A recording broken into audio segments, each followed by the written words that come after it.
For nearly 80 years, their job has been to keep the peace between military and police around the world. Eyewitness News reporter Sharon Ko explains how this San Antonio-based initiative is setting the stage for long-lasting international relationships.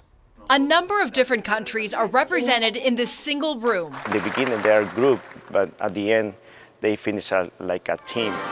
This is the latest graduating class of the Inter-American Air Forces Academy at Lackland Air Force Base.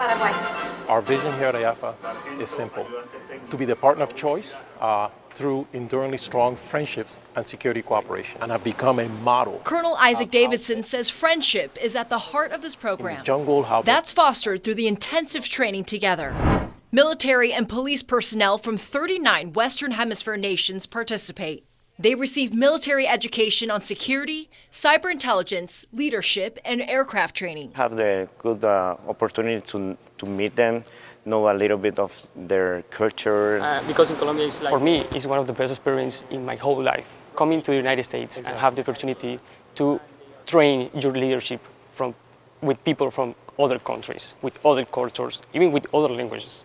It's hard, but when you achieve that goal, that makes you grow a lot. The collective does, of course. And everything these graduates learn to take back to their countries is laying a stronger foundation for the future.